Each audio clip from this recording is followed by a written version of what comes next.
And I'm the executive director. I have a title. That's even more impressive. Okay, can you test your microphone real quick too? Just so we... Test.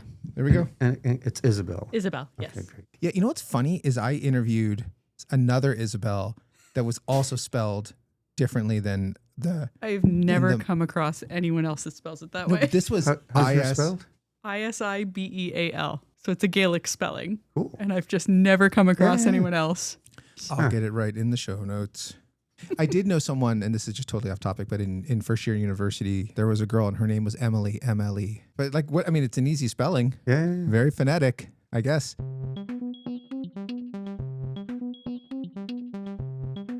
Hello and welcome to Tech About Town, brought to you by Communitech and Elevate IP. I'm Alex Kinsella. I'm Isibeal Ryans. Today, we've already jumped the gun and started talking about cycling, which is fantastic. And I love that energy because it means I believe we're going to have a really good conversation about cycling. And it's December 1st when we're recording this. So what a time to talk about cycling. In the studio, our guest today is Mark Connolly, the executive director of the Cycling Guide Foundation. Local tech legend. I know you're going to say, oh, don't do it. But I did it already and it's done. Welcome to the studio.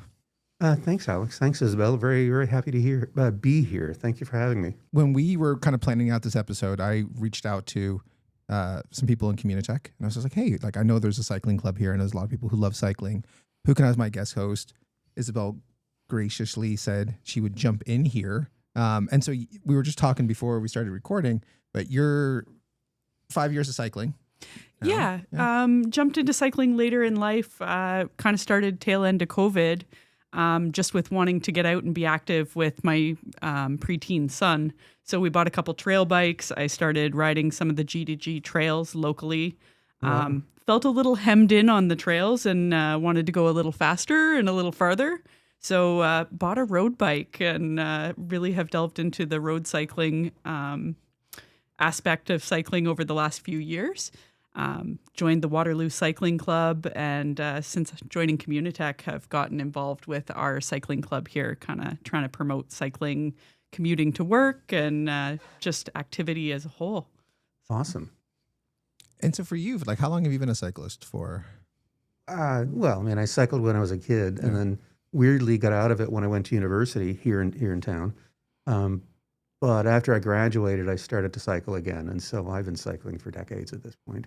In fits and spurts. But are you like a road cyclist? Are you hybrid? I love the variety of bicycles. I've transitioned. I've done a bunch. Early on, I got a bike again after graduating to commute to work because that was the way to get to work.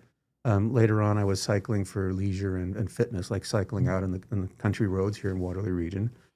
Then I got into cycling for utility cycling, being able to cycle around to get my groceries or run errands or go watch my kids play soccer or whatever. So you're a cyclist, you're out on the roads, paths, trails, all those things. We have an evolving cycling grid here. Downtown Kitchener's done a lot, City Kitchener's done a lot, the region's done a lot, Waterloo's done a lot. What was the inspiration behind Cycling Guide, and can you kind of talk about the application and how it's used? Yeah, absolutely. The inspiration was in the summer of 2021.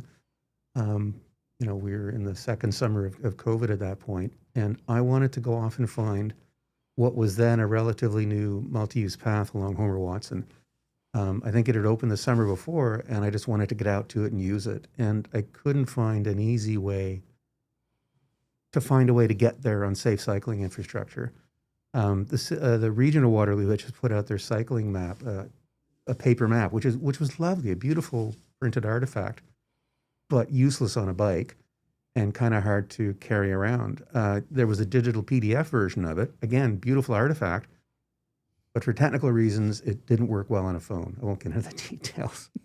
But for the technical people in the audience, imagine a PDF stuffed full of vectors. And it was sluggish and slow. So that was the inspiration to see what other options there were. And at the time, I went back to the virtual office at that point at my company, Zeitspace, and said, hey, why don't we look into this? And very quickly, looking into it evolved into, seeing what other solutions were out there, taking a look at what other tools were out there that would let us build our own thing, doing some user research and interviews and talking to folks and deciding, let's just build something. And we built it as a side project for fun, starting in late 2021. Yeah. Move ahead to 2023, the spring of 2023, we got it released. We launched Cycling Guide Foundation as a not-for-profit corporation because we wanted the thing to have a permanent home, realizing that it probably had longer legs than just being a fun little project to work on.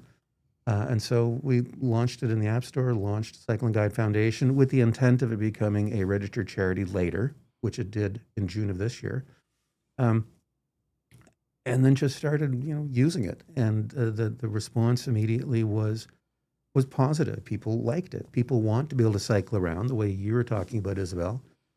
But want to be able to do it feeling comfortable. And, because the app is aimed at, people who would like to cycle more in their daily lives, but feel like they lack the expertise or the knowledge or the confidence to do it comfortably, the app will help them. It'll give them routes that'll put them onto less traffic, roads with less traffic. Yeah, and so you just downloaded it a couple days ago?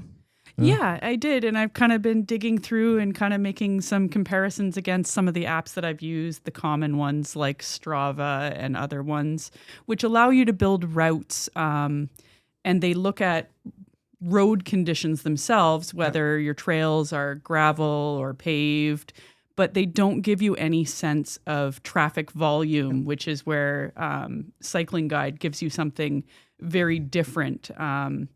And I know when I first came off the trails and started riding on the roads, that the biggest thing was the confidence of dealing with cars and traffic and feeling comfortable. As a cyclist, you're extremely vulnerable when you put yourself into those situations, especially if you're lacking confidence. I've found that my comfortability, my ability to navigate roads and infrastructure has come with having confidence in communicating with traffic. But it doesn't eliminate the risks. And one of the interesting things that I found, I know from riding around here, that we have a ton of great trails.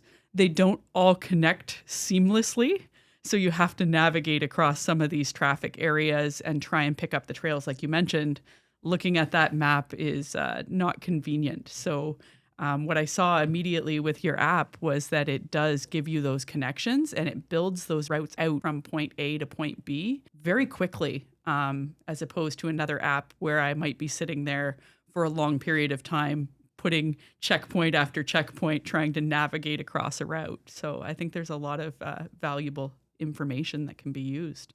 That's great. You've described it all in a nutshell, Isibeal, and confidence is the key word. As I said, we're aiming at people who haven't been cycling as much, and one of the reasons, perhaps the primary reason they lack confidence is, it's traffic. They don't, driving with cars is not for the faint of heart. Yeah. Especially around our region, I've found one of the big challenges is a lot of our intersections are changing to roundabouts.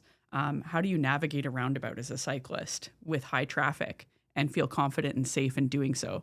So how do I avoid those areas? How do I find proper, safe space? And I mean, even when you're looking at something like a cycling common navigation app, Ride with GPS, Strava, all of those kind of apps, they do not break down what is actual separate cycling infrastructure in terms of separated bike lanes, where there are actual bike lanes. Whereas your app is really aimed at providing that information to you and putting you on those routes specifically. So one of the things that distinguishes us is we're creating routes based on level of traffic stress. Level of traffic stress is an idea and a concept described in a paper. It came out of the Manita Traffic Institute back in 2012.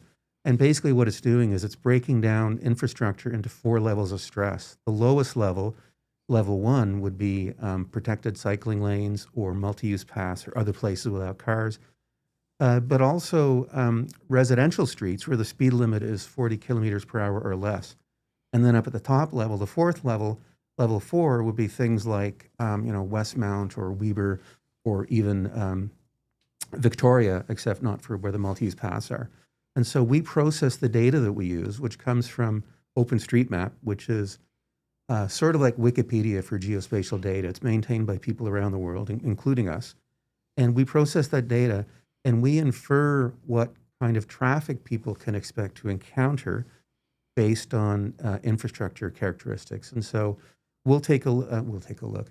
We will process the data, and if a street or a road has a speed limit of 30 kilometers per hour and it's classified as residential, we will infer from that it's going to be low stress, low traffic. Conversely, if a street has 2 lanes of traffic in each direction, a speed limit of 60 kilometers per hour, and it's classified, say, as a secondary road, we'll infer from that it's going to be a high level of traffic. So we don't know what the traffic will be, but we can make pretty good inferences from the infrastructure. And so when we do our routes, again, we've processed the street data so that we know, this street is level 1 stress, that's level 2, and that's level 3 or 4, and so on. And our routing will take that into account. And the default route that we come back with will be the one with the lowest overall stress. Like, we will, in essence, favor low stress alternatives. The other sort of magic superpower we have is our data knows all about the little connecting paths between residential streets and neighborhoods. And so if there isn't any dedicated cycling infrastructure, we'll go into residential neighborhoods and we'll route you through this little connecting paths, which if you don't know they're there, you'll miss them. But because I can follow the route that we generate, I can get a great low stress route that avoids all this stuff. And there's no way before we got into doing Cycling Guide, I didn't know most of this stuff existed. Once I get into Cycling Guide, I was discovering all these little shortcuts and things that are just invisible unless you live in the neighborhood. So that's the other superpower we have is in addition to us classifying all the road and street infrastructure, we also know where all the stuff is, and so we can take you to places you wouldn't think of going. And that's how we do what you're describing, Isibeal, the sort of lower stress routes that you can ride with confidence. This is an audio only podcast right now, so I don't actually get to show. I'll have screenshots in the episode description of seeing the application, but it's color coded. So if I say I am at Communitech and I want to go to, Workhouse, it'll say, here's the path of least resistance, is the way I always kind of describe it. Yeah. This is going to be like you said, low stress road. So trails, multi-use path. If it's bad, it's red. Those are the ones where you have to cross it. So I remember 2 summers ago, my daughter was working at Chocolate Soup, and that's over Parkside, so north end of Waterloo. Yep. And she put in Cycling Guide and it gave her the route. And when it showed, we didn't even know there was this much protected or multi-use paths between our house and Parkside Drive. There's one section of red, which is just walking your bike across Weber. Yeah. And that's the only unprotected high use roadway on there. And so the thing you talked about with the little paths. So I know, even going through, I did a route once and it took me through Mount Hope Cemetery, which I didn't think of doing. And then on that end, on that backside of Mount Hope Cemetery, there's tons of little alleyways because they're older houses which didn't used to have driveways. Yeah. I had no idea that I could get from here to Margaret, Weber, Center in the Square, you name it, going through these, cool little trails. Is that data from OpenStreets, or how do you find these little paths that now are populating the app? Yeah, a great question. And I don't find them. And I tend to anthropomorphize a lot when I'm talking about this. When I say, well, we do this, we do that, the app does this.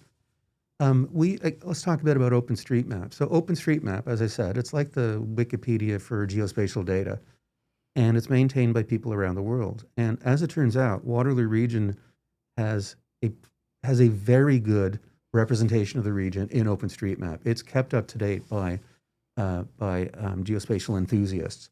And here's a fun little anecdote. Back in 2022, when we were still in beta, the the Market Trail opened between Northfield and the St. Jacobs Market. And there was an official opening with politicians and folks. And on the day of that opening, we were already doing routes on the Market Trail because people in Waterloo Region were maintaining the data in OpenStreetMaps. And that happens all the time. People, again, enthusiastic people in the community in Waterloo Region, and again, we do this too, maintain this data for the greater good. And that's one of the reasons why we wanted to set ourselves up as a not-for-profit and then a charity, is because we don't want anyone to think that what we're doing is going to ultimately, be snapped up by private equity or whatever, right? We're doing this for community good for our own reasons, our own reasons for wanting to do that. And lots of other people do that too. They maintain that data. And so when we make use of the data, we're just grabbing it and using it. It's already in there. As I say, what we do, we process it and say, this is level 1 stress, this is level 2 stress, this is level 3 stress, and so on. But otherwise, we're building on the shoulders of giants, right? To paraphrase Newton. Yeah. Well, no, that was going to be my next question is like, why the non-profit charity route, which makes sense if you're using like this community contributed data set.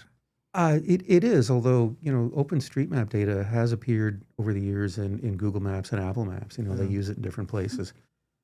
Honestly, it's, maybe this building is the wrong place to say it, but, I know. It's safe space. Agree. Having worked in tech for a long time and done a bunch of things and seen a lot of things and lived through a lot of things, I just, at some level, you just had enough. Like, we don't need to make stuff where, the way of making money is by monetizing people's actions and stuff. And so, if we had done it as a business, well, I don't know if it'd go anywhere anyway, because there's lots of other people that do this. But we absolutely did not want to ever feel like we needed to monetize people's routes and trips and where they live and what they're doing, their personal data. So by setting it up as a not-for-profit, our intent from the beginning was, okay, well, we'll look at raising money through grants and whatnot. And we've been very explicit about telling people, we're going to be here for free forever. We're not going to monetize you. We're not going to be sold to tech billionaires or whatever. So we did it that way to signal our intent, to be very clear that this is what this is. It's not something else. And so over the last couple of years, we've managed to attract funding through various funding organizations and some municipalities. None here in Waterloo Region, weirdly enough, but we have had good success getting supporting funds from Nova Scotia and from Halifax Regional Municipality, which has been great. And then since then, we've rolled out sponsorships in the app, and we experimented with that last year, and we're ramping up on it this coming year. And also, once we became a registered charity this past June, we introduced the idea of people can do donate sums. And so we got a few of those. We have a few monthly ones. We have a few one-offs. We'd love to get more. I'm just rambling. No, that's the podcast. Yeah. It's just rambling. Yeah. No, it's structured rambling. It's structured with rambling. Intro music. Yeah. Anyway, so we set it up, to get back to the question, we set it up that way to avoid all of the pressures of for-profit businesses, companies, and to signal very clearly our intent to our communities that, no, we're doing this differently. This is why. We want you to be able to cycle safely while feeling also that your own personal privacy is safe. So currently, Cycling Guide is within 4 different communities. Right now, yeah. What is the plan to expand into other communities and kind of share this with other areas and get them involved? Great question. So another one of our superpowers is we like to work very closely with cycling advocacy organizations in different communities. So here in Waterloo Region, when we first started working on the app, we partnered up with Cycle WR, Cycle Waterloo Region. David Truman was the chair of the organization at that point, and he worked very closely with us as we built it, which has turned out to be great. And, it was a really good partnership. We then started reaching out to cycling advocacy organizations in other communities and asking them, hey, are you interested? And they have been. And so because we are partnering with these local organizations, they've got local knowledge, local expertise, and they can take a look at our routes and say, well, that's a dumb route because you're going down here, you should go down there. And so by doing that, we get local eyes on these things. And that's not an easy thing to mechanize, to turn into a machine. And so whatever great strengths the Googles of the world and the Apples of the world have, and they do, They haven't got that because that's pretty tough to scale. But for us, it's the point. We're trying to build something for people, with people. And by getting that kind of feedback from these organizations, we make improvements to our routing. We improve the way we process the data. So that's a long, rambly preamble, I guess. And so what we have been doing is talking with other communities over the years and as recently as this past week to figure out how we can get into their communities. And so that's an ongoing thing. We do expect to be in more communities in 2026, and we do expect to expand our current coverage in areas. Like, as an example, right now in Ottawa, we're just in Ottawa, the Ontario side of the Ottawa River.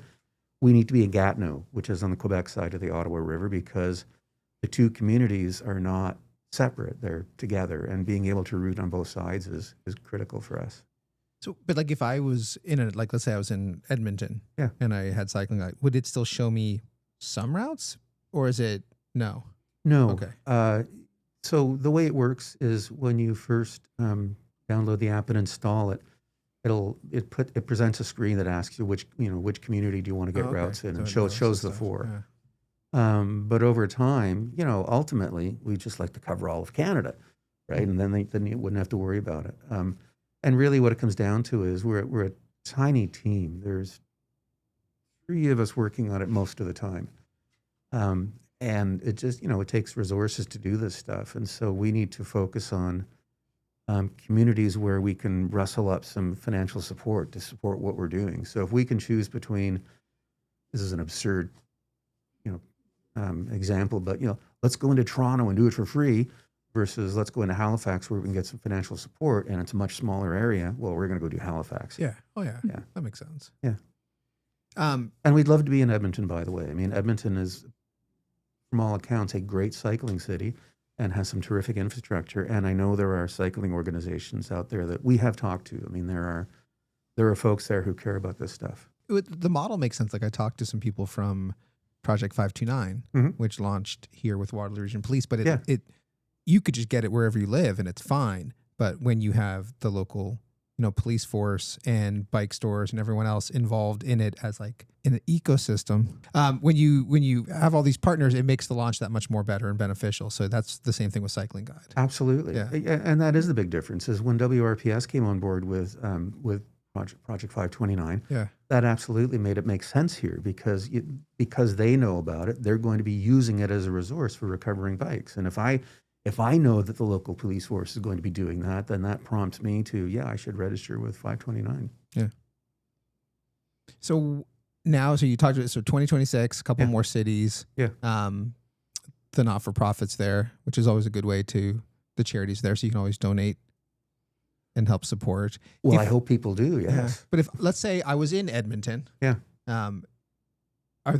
Is there a mechanism for like people in a community who want to bring it in, who maybe are champions and say, hey, we think we could go to our Chamber of Commerce. We think we could find a sponsor who could help bring this in. Like, do you take that kind of like inbound? Yeah, we just did that last week. We had an inbound query from a community in British Columbia and had a great conversation, and I'm pretty sure we'll be out there next year. So, yeah, we absolutely take inbound inquiries. So I'm going to ask you a question now. It's going to Yeah. annoy you. I'm just going to give my disclaimer.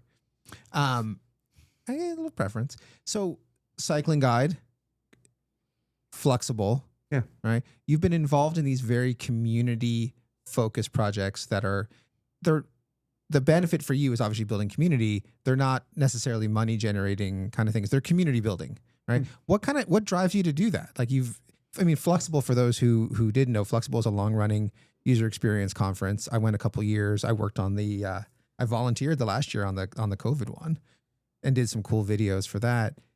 What kind of drives you though to build community through, whether it's through user experience conferences or through cycling? Yeah, I mean, I don't know. I mean, it's hard to say, but I will say that if I think about the current political climate that we live in right now, and I think about how it affects me day to day or doesn't, I realize that for decades I've pretty much been a socialist. I mean, And so I think about it that way. But it's not just socialists that think about the world that way. There are plenty of people who care about their neighbors and who think about what's good for our community and our neighborhood and this stuff.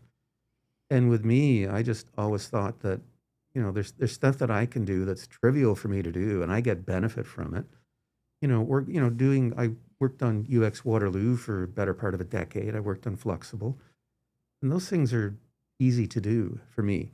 And I recognize that they're not easy to do for other people, because when I talk to other people about it, that sounds hard. Well, it's not, and you sort of ease your way into it. But for me, doing things that are easy for me and let me build community just in this little way, it might not be the most important thing that needs doing, but it's something that moves the betterment of the community forward, in my estimation, maybe not in everyone's. And so Cycling Guide is maybe the ultimate expression of that, in that, I just get to a point where, okay, I got to focus on something that's not going to actively harm people and is actually going to do a lot of good for people, whether it's encouraging them to replace car trips with bike trips, which we're trying to do, or encouraging them to cycle more and be physically healthier, or just having fun. It's easy for me to do, and it's a lot easier to do those things for me than it is to be doing things that have the potential to actively harm people.